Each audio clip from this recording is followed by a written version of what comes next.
अस्सलाम वालेकुम स्टूडेंट्स।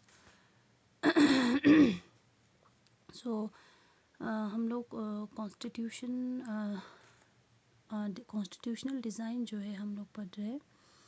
तो इस चैप्टर में आज का जो हमारा टॉपिक होगा making of the Indian constitution, यानी इंडियन कॉन्स्टिट्यूशन के बारे में हम लोग बात करेंगे इससे आगे लेक्चर में।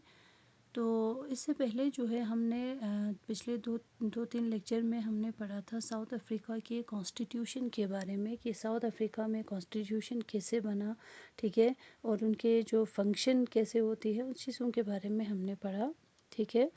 तो आज जो है हम लोग हमारे इंडियन कॉन्स्टिट्यूशन के बारे में पढ़ेंगे, ठीक है। और इंडियन कॉन्स्टिट्यूशन को जैसे लाइक द साउथ अफ्रीका, जैसे साउथ अफ्रीका को जो कॉन्स्टिट्यूशन बनाते समय उनको जो प्रॉब्लम फेस करनी पड़ी थी, जो सरकमस्टांस फेस करनी पड़ी थी बहुत सारी, सेम इसी तरह से हमारे इंडिया के जो कॉन्स्टिट्यूशन है इसको बनाते समय भी बहुत सारे डिफ़िकल्ट सरकमस्टांस जो है हमारे इंडियन कॉन्स्टिट्यूशन मेकर्स को या इंडियन को भी ये सारे सरकमस्टांस फेस करनी पड़ी थी, ठीक है। तो आप लोग इन सर्कमस्टांस को पॉइंट टू पॉइंट हम लोग यहाँ पे मैं बता रही हूँ, आप लोग इसको जो है कॉपी पे नोट कर लेना थोड़ा थोड़ा पॉइंट में, ठीक है। तो जो फर्स्ट जो सर्कमस्टांस है, ठीक है, सबसे पहला जो प्रॉब्लम हमारे इंडियन कॉन्स्टिट्यूशन मेकर्स को जो फेस करनी पड़ी, that is the making of the constitution for a huge and the diverse country like India was not easy affair, ठीक है।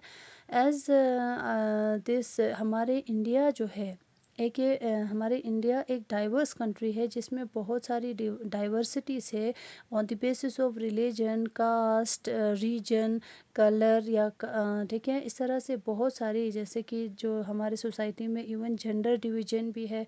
तो इन सारे डिफरेंसेस को, इन सारे डाइवर्सिटीज़ में, ठीक है, इतने सारे ह्यूज डाइवर्स जो कंट्री लाइक हमारे इंडिया जो है, यहाँ पे एक कॉन्स्टिट्यूशन बनाना बहुत ही मतलब इतना आसान नहीं थे, ठीक है, इतना आसान नहीं था क्योंकि हर डाइवर्स जो सेक्शन है, हर सेक्शन का यहाँ पे उनको सोचना पड़ता है, हर किसी के बारे में सोचना, ये जो है बहुत ही मतलब इतना इजी अफेयर नहीं था फॉर द इंडियन कॉन्स्टिट्यूशन, ठीक है।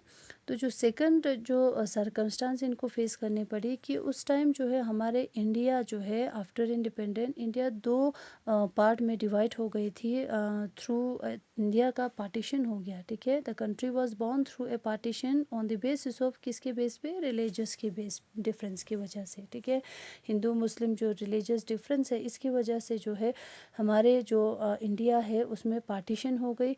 तो ये जो है बहुत ही ड्रामेटिक एक्सपीरियंस थे उस टाइम पे, ठीक है।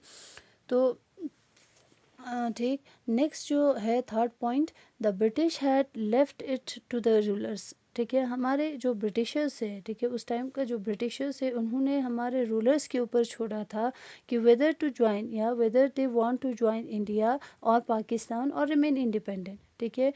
तो उस टाइम जो है हमारे रूलर्स के ऊपर छोड़ा उन्होंने कि आपको किसके साथ, इंडिया के साथ रहना है या पाकिस्तान के साथ या इंडिपेंडेंट रहना है, ज़रा उसी चीज़ को हमारे रूलर्स के ऊपर छोड़ा। तो हमारे जो रूलर्स है या जो इंडियंस है उनको बहुत मेहनत करनी पड़ी थी कि हर एक रूलर्स को मनाना पड़ा था कि टू ज्वाइन इंडिया, ठीक है।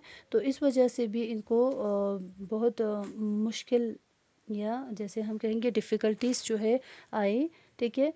जो नेक्स्ट पॉइंट है, the constitution was providing it's people, उस हमारे कॉन्स्टिट्यूशन जो है लोगों को इक्वालिटी देती है, but in reality people were not equal, ठीक है।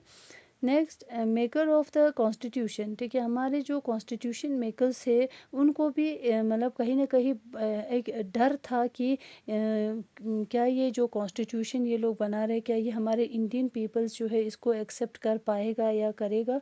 उस चीज़ से भी हमारे जो इंडियन मेकर्स है, उन कॉन्स्टिट्यूशन मेकर्स है, उनको भी बहुत मतलब एक डर सा या एक उनको एक वरी जो है हो रही थी during the making of the this constitution, ठीक है। लेकिन इन सारे सर्कमस्टांस को फेस करने के बाद या इन सारे सर्कमस्टांस को ओवरकम करते हुए लास्ट में जो है इन्होंने एक ऐसा कॉन्स्टिट्यूशन जो है बना के दिया जो आज के दौर में, ठीक है, now the Indian constitution is the world best constitution. ठीक है, हमारे जो इंडिया का कॉन्स्टिट्यूशन है ये पूरे मतलब दुनिया में सबसे बेस्ट कॉन्स्टिट्यूशन माना जाता है। ठीक है, और सबसे बड़ी बात यहाँ पे क्या होती है कि किसी ने भी आज तक इस कॉन्स्टिट्यूशन के ऊपर आवाज़ नहीं उठाई, किसी ने भी इसके अगेंस्ट जो है कोई बात नहीं करी, या कोई भी इस कॉन्स्टिट्यूशन के ख़िलाफ़ आज तक कोई नहीं उठा। तो यही जो है इंडियन कॉन्स्टिट्यूशन के लिए या इंडिया के लिए बहुत बड़ी अचीवमेंट है, हम यहाँ पे कह सकते हैं। ठीक है, तो this was all about this topic. And आपको जो है इसके बाद नेक्स्ट जो हमारा टॉपिक होगा इसमें हम लोग पढ़ेंगे जो the path of the constitution, यानी कॉन्स्टिट्यूशन जो है कैसे बना। ठीक है, तो इस चीज़ को जो है हम लोग कल पढ़ेंगे।